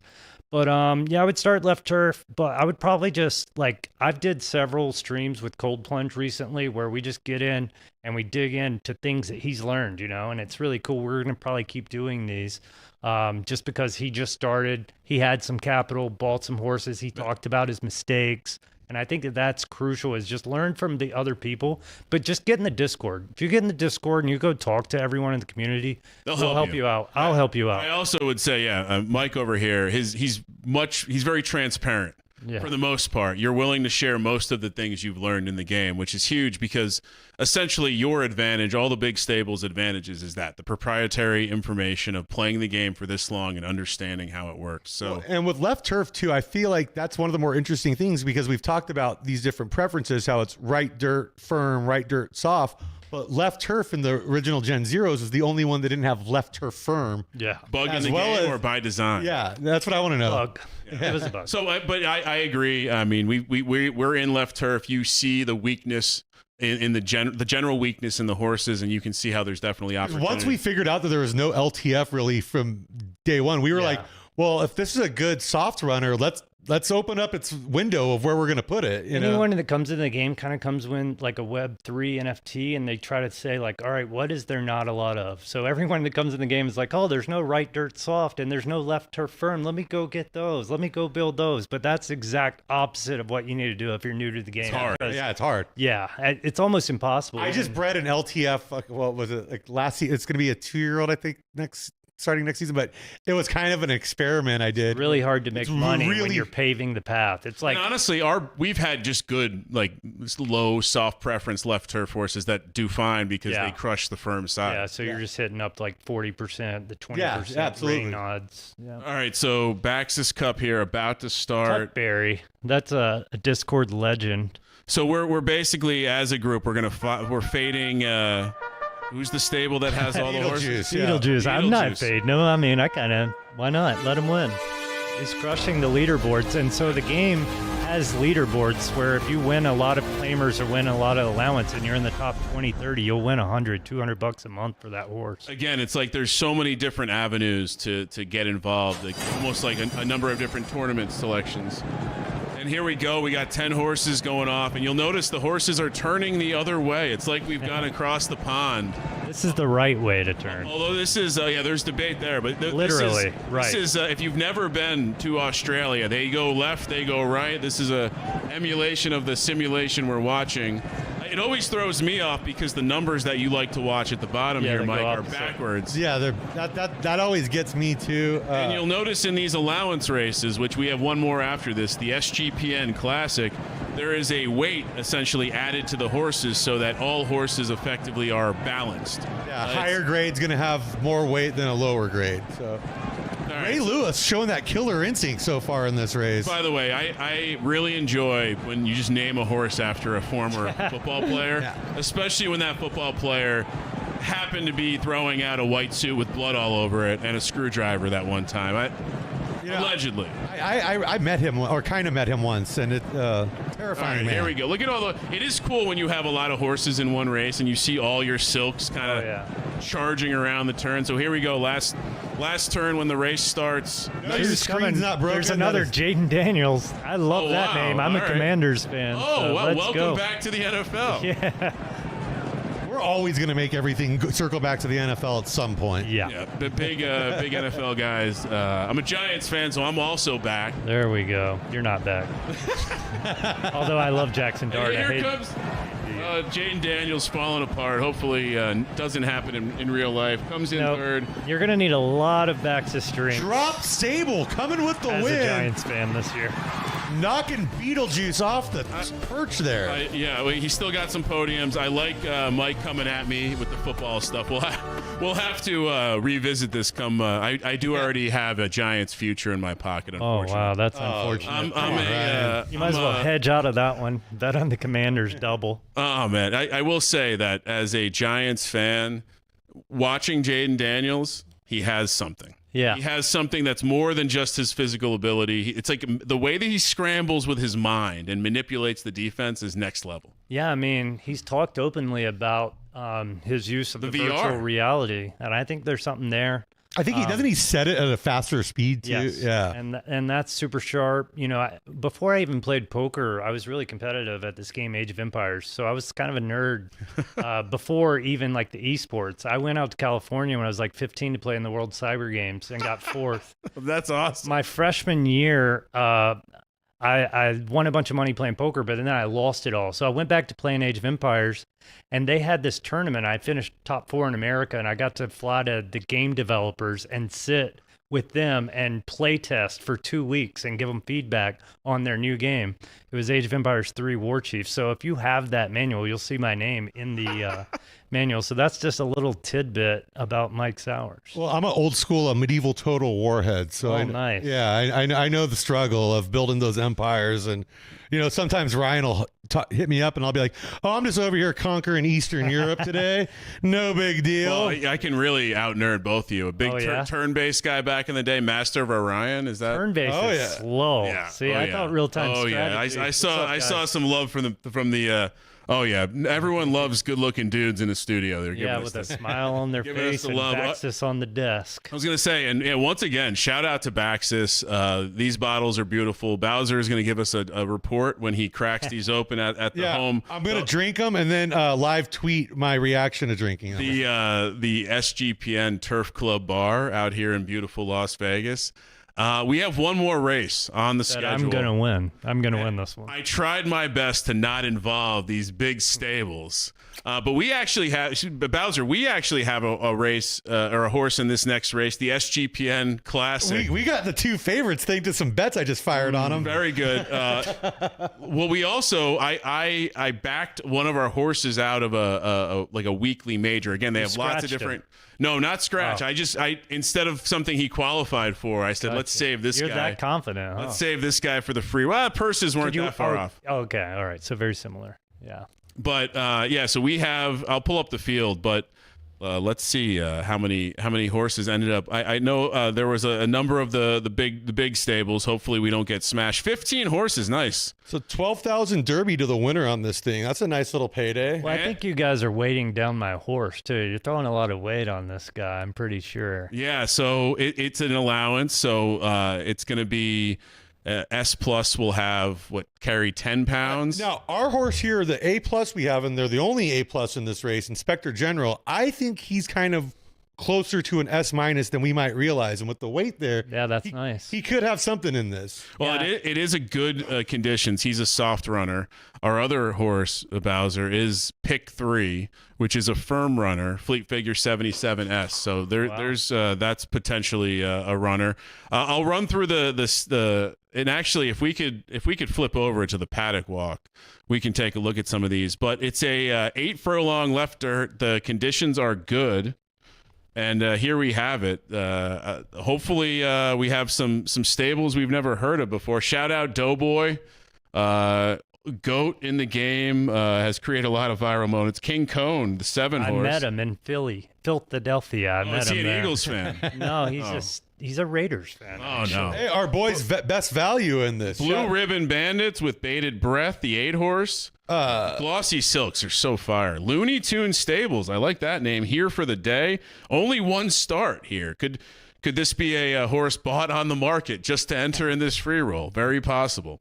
The 10 horse Avon Ordinary out of Best Value Stables. Shout out. We've been doing some internet corresponding. Yeah, they've been great to us. We bought a couple other horses. Is that where we got Samurai? Yeah. We bought Samurai, if you're familiar. Holy Thy Moon, Kingsfield Racing, another stable I've not heard of before. 32K Derby in the pot. Very nice. Betty's Pride, East Coast Stables. And I should point out the betting pool is over 20,000 Derby. Wow. So decent action in there. Mohegan Morning out of Tombstone. Mike here. This is the horse you think is going to take it down. Look at those sick black silks. It should have won the Derby, honestly, but somehow didn't get in. Here's Pick 3 out of our stable, the SGPn Stables. Look at that glossy silk. I like our silks. Oh yeah, looks better than the Giants uniform. Oh, I can't say anything. There's nothing I can do right now. Brood Bones with the skull emoji and the coffee, the bold roast. I like naming horses out. That was a bold roast Mike just had on the Giants, huh? Well, the funniest thing was when we were at the Philadelphia Stadium for the Thursday night Commanders game, we got flicked off by a 5-year-old girl. Oh no, Oh, that's very Philly. That's classic. I was like, what the hell is this city? That's very Philly. Dragon Space Stables. I'm not even going to try to pronounce Sour Juia Nufi. That's Yeah, that was probably from Sacagawea. Oh, there you go. My horse. Radio Web 3, a shout out. He's been reaching out, giving me some tips. I completely did not listen to any of his race calling tips. Left in the dirt. I didn't want to be rude. I was like, I think I'm going to try, and then I realized the Wolf actually had one of the real guys that was down to give us a lesson. I totally botched that. Hold the line. No races run out of Quingling Stables. I butchered that one too. Our second horse, Inspector General here. I love this guy. He's one of my favorite horses we've had in a while. Eclipse. So one of our champions, running from death from Gibbons, came out of Eclipse. The horse Deuces. A lot of champions. We fell in love with Eclipse, and so we have so much Eclipse blood. Eclipse is great. No, that's Samurai. Dallas Sucks. One of our best, as a Commanders fan, like this. Dallas Sucks is one of our best horses we've ever had. Great. That's what it was. One of those horses where it would every once in a while drop out, but when you were watching it, when you saw it to start close on that turn, it was just like, all right. The weirdest thing is my dad and brother are Cowboys. Oh, what? And my dad's wife is a Commanders fan. So I'll tell you a quick story before the race. We had a chance to have Brandon Jacobs on the podcast. Yeah. All-time Giant, loved the Giants, hated the Cowboys, hated the division rivals. We get people to do station IEDs. So it's like, hey, you're listening to SGPN, let it ride. Well, for him, I was like, any chance I can get you to say F the Cowboys.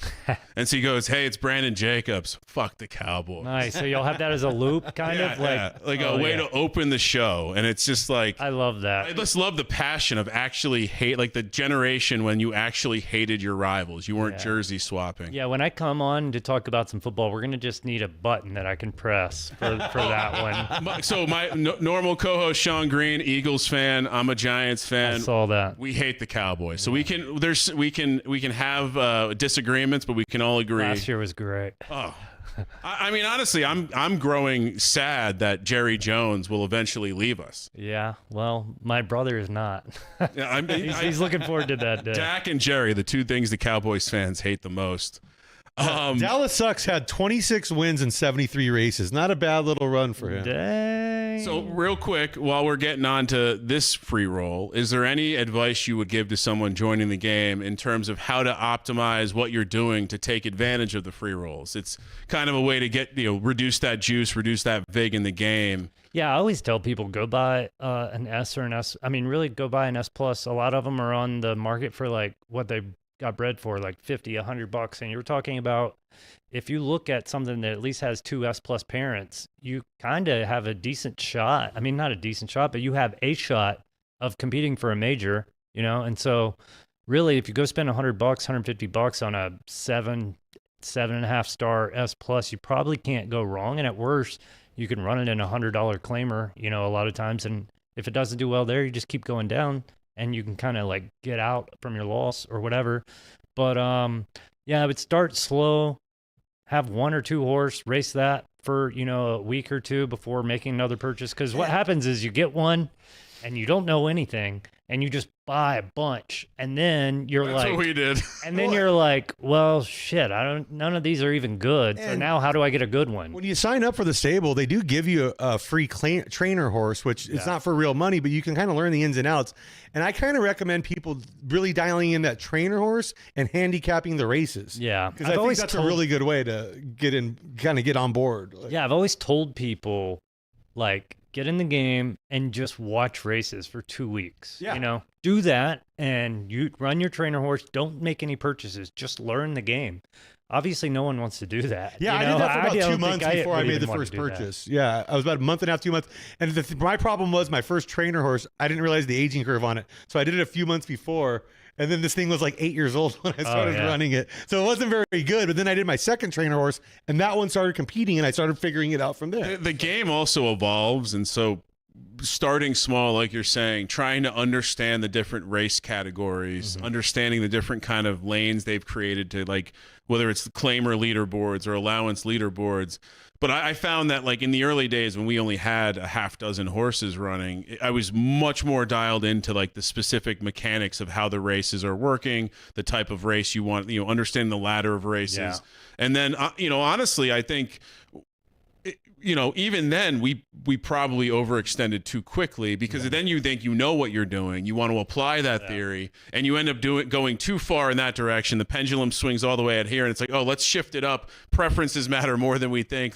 Yeah, another reason to kind of go slow is, like, no matter where you start, you're going to start getting exponentially more horses. Yeah. It's something you guys have talked about, something that I've definitely managed.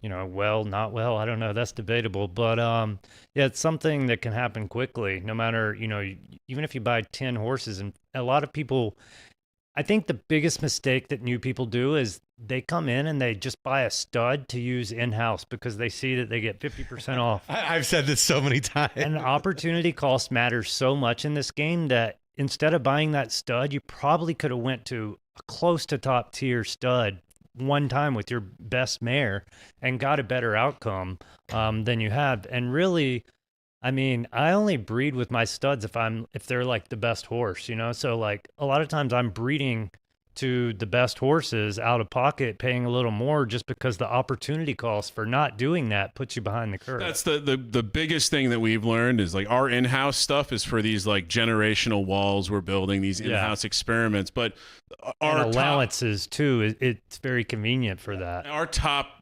dozen or so mares, they go outside the stable every time, because on top of bringing that diversity of blood, you want to be able to access the best new blood. Because, like you're saying, you buy a stud in 3 or 4 seasons, that is no longer, even if it is a good stud, it's no longer the best. And this is a good time to highlight that the Third Time team has really done an amazing job with making adjustments and tweaks each season. So you don't want to get too married to a process, because that could change in 2 seasons. Yeah. And it's not. We see when they make big changes, people get mad. Yeah, and I think that's just part of being a new game. And I've been kind of behind the scenes, like we talked about earlier, of game development. And game development isn't a 1-year, 2-year process. Game development is actually a 10-year process. If you look at, like, StarCraft or any of these League of Legends, etc., it takes a long time to refine, and there's changes, patches, etc. All right, let's get into it. Is this sacrilegious having right turn at Churchill Downs, aka the Verge? Yeah, they had to flip the whole track around. I don't know. All right, well, we're back left, and we're on a good track here. The rain has gone away, and you can see our beautiful SGPn stables featuring a rose. Like I said, guys win. The tombstone always looks good on the back there. The red stands out, black and red. Easy to identify.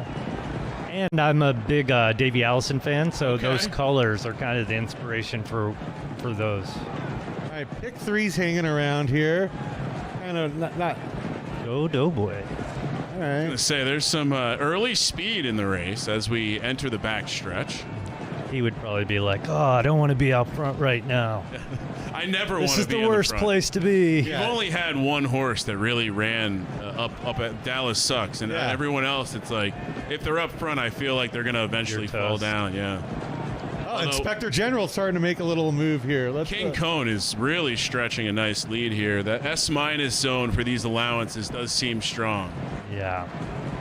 It's funny how the allowance meta constantly shifts, and obviously as the pools kind of fill up, like you were talking about, different grades become predominant in those allowances, etc. I think that it glitched out because my horse is running too fast. I was going to say. So they just cut him. They're like, send him to the back. We don't need Tombstone to win another. Come on, guy. Pick 3 taking a wide trip. Oh, is Pick 3 going to do this? Nope. Hold. Oh. Come on, buddy. Come on, buddy. Hold. Come on, buddy. You can do it. You can do it. This is for They the won marbles. in studio. This is for. These guys did it. Let's go. Wow. Oh, we did it. Boo! We did it. Boo! Oh, how about that? Fixed race. They did. Shot to third time. Wow. Way to close out the night with a win. Unbelievable. Oh, man. I had a horrible day betting real horses. This is where makes up for everything. Oh, Everything in the last week.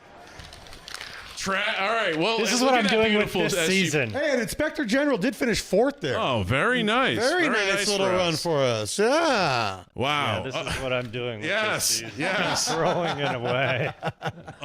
Pretty amazing time. Pretty amazing card. We're wrapping up here.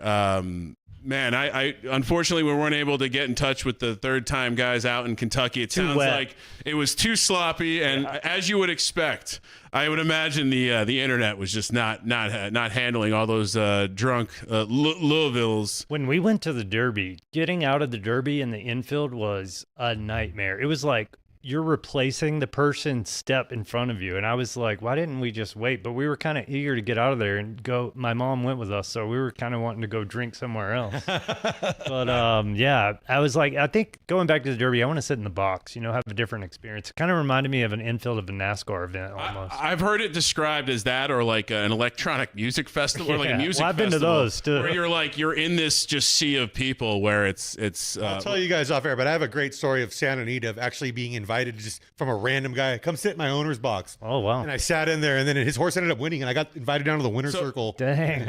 So you've been to Churchill. Have you been to any of the other major tracks? I've been to Del Mar, but only to have lunch. I haven't actually been to the races there, Beautiful track, by the way, right on the water Yeah. in San Diego. I love San Diego. It's my favorite city in America. Miami's pretty nice. It'd be too, fun but- if we did this from Santa Anita. Santa Anita, as someone who grew up World on tour. someone We're who grew going up on on a the world East tour. Coast, the West Coast tracks are beautiful relative to some of the stuff we were dealing with back east. Yeah, Ghost, who was in the game for a while, he would tell me about parks, and Mr. B's told me about the experiences. I've kind of tapped into the community on the different experiences, and I definitely want to go back to the Derby just because of all the, it's prestigious. And it's fun. Saratoga's really cool too, because that's kind of got like a summer camp feel to it. Like there's a charm to it. But I grew up. Is it in the woods? Is that why? Yeah, it's up in upstate New York. Oh, we kind would of love like- that. Yeah. But like Santa Anita's my favorite because it's just right there. I grew up very close to there, and just the foothills of the San Gabriel Mountains. There's really nothing like it. Yeah. You need Bill Walton describing it as you come down the beautiful San The Gabriel. Arroyo Seco.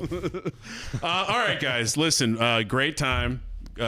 Also, hopefully, if you've never seen Photo Finish Live before, you're locked in. If you're a degenerate who just likes the sports gambling podcast, please head over to Photo Finish Live. Use the code SGPN. Hop in the game. DM myself, Scott, Mike, anyone in the community. Hop in the Discord. Everyone's down to help. A super fun game. Like it used to be shamefully, and I would never tell my wife how much money I've invested in this game. But I am all in. I'm in it for the long haul. We've never sold Crown. We plan on holding the bag of Crown. And yeah, I just get in the game. Like we were highlighting, there are a million ways to play. If you just want to bet, if you just want to get some cheap horses, if you just want to buy some Crown and be a track owner and get a piece of the action. So many different ways to get involved. And I have a feeling if you're into betting on sports, DFS, poker, any of these kind of dark alleys, You're going to get the itch. you're going to love this game. Go ahead, Bowser. I'll tell you what, anybody who signs up with our promo code for the Turf Club, I will personally help them craft a $50 stable. So we'll get you in cheap, get a couple little pieces for you moving. I got plenty of horses Yeah. to give out. Mike's got plenty of horses. We got horses. We'll help you get started for $50. I hear Mike talk. I'm like, maybe we need some of Mike's. Maybe we need some of I was already thinking, I'll help you guys out. I'll give you something that can compete. Let's go. Let's go. Well, yeah, Love that. but now- Especially the next 2 months, because the World Series is just going to be so brutal. So, if you want a horse from me, now's the time to get a 0-year-old, a 1-year-old. Oh, There yeah. we go. We'll sort that out after the show here. There you go. Yeah, but amazing time. Appreciate all the support from Baxis. Again, check out Baxis. They're doing some pretty cool stuff with NFTs, meeting beautiful bottles of liquor. Shout out to Third Time. Again, this is an amazing game. $25 million spent on racehorses, $20 million spent breeding horses, over now $1 million wagered. What do we have? What's been paid back to track owners now? Because I think we're way up there. I don't have that number in front of me. Let's see. Millions. I think it was something like 40 million last I saw. Don't quote me on that. Though. They run a race every 3 minutes and 55 seconds. Yeah, to me, it's a working concept, something that Web3 just hasn't done. Web3 is basically all had the same concept, which Photo Finish also did, which is incentivize all the new people, and they did that with Crown and races. Now that's not really taking hold. Now the natural growth occurs, and almost zero Web3 ventures have gotten out of that initial growth. Most of them just go on to die. We saw it with NFTs. We saw it with nearly every Web3 NFT creation. Ian has created something that no one in the space has done, and I really think we got to give him credit. Well, and Ian, we didn't really talk about it at the top, but shout out to Ian, the third time team. But if you don't know Ian's story, he was gracious enough to join us on the Sports Gambling Podcast, and he comes from Madden. He was essentially the guy running Madden during the peak of Madden. He created the hit stick. So if you're a Madden player, this is one of the most groundbreaking guys in the history of video games. He's already developed a horse racing game that that was highly successful, and now this is kind of the learnings of all of those things into this cornucopia of, like you're saying, it's Web3, but you can tell they put their faces on it. It's not just pictures of NFTs. This is an attempt to do a real game studio in the crypto world. The thing about the team too is, like, you talk about creating narratives with disagreements. Me and Ian have had many disagreements in the Discord, but he gets in the trenches, and he Bryce, Fib, Fleet, all of these guys take feedback very seriously, and